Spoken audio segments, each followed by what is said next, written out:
Releasing the hatred for my father.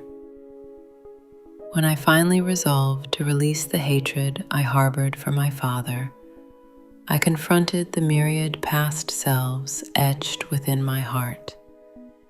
They were the child I once was, the deeply wounded me, the enraged me, and indeed, the me who detested my father.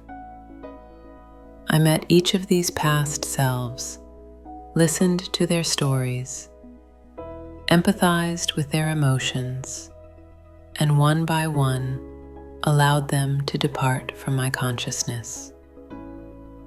In my childhood, my father was a figure of pure dread. The verbal abuse and physical punishments inflicted under the guise of parenting carved deep wounds into my psyche, and the injustice festered into profound hatred. Yet, fear compelled me to live in silence, wearing a mask of obedience.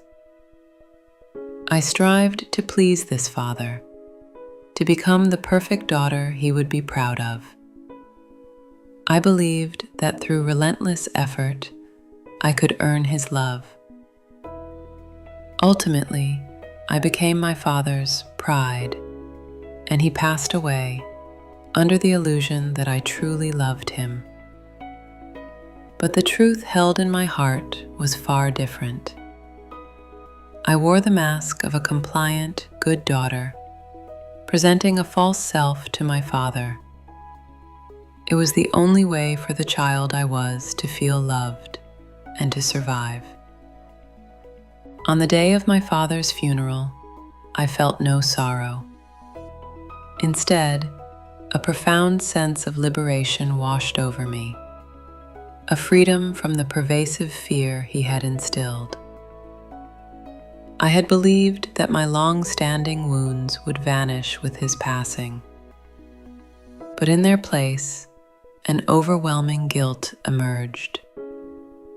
Yet, through meditation, as I gazed honestly at my thoughts and feelings, I realized even that guilt was but another moral mask, meticulously crafted to conceal the raw hatred I still carried within for my father.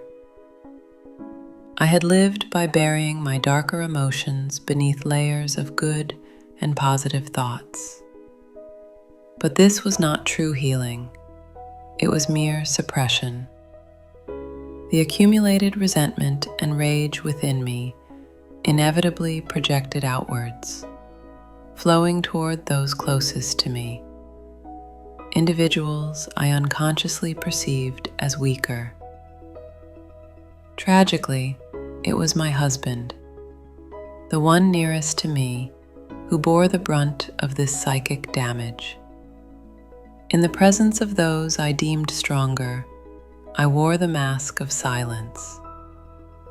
To those I deemed weaker, I shamelessly used them as a dumping ground for my suppressed negative emotions. Through the profound introspection of meditation, I shed all those deceptive selves and came to a startling realization.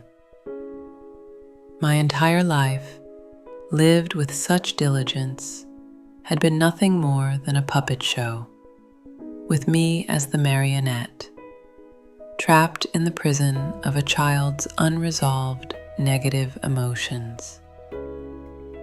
I understood that unless I removed this mask and released all those wounded past versions of myself, I would forever remain a battered child, albeit in an adult body.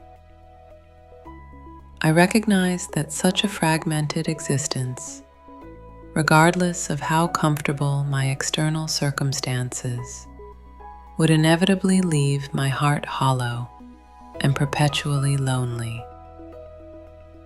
Thus began my long and arduous journey of the soul, a quest to discover my true, authentic self. Every day, I find myself profoundly grateful to the me who, even amidst the demands of a busy life, chose meditation as a path for my spiritual growth.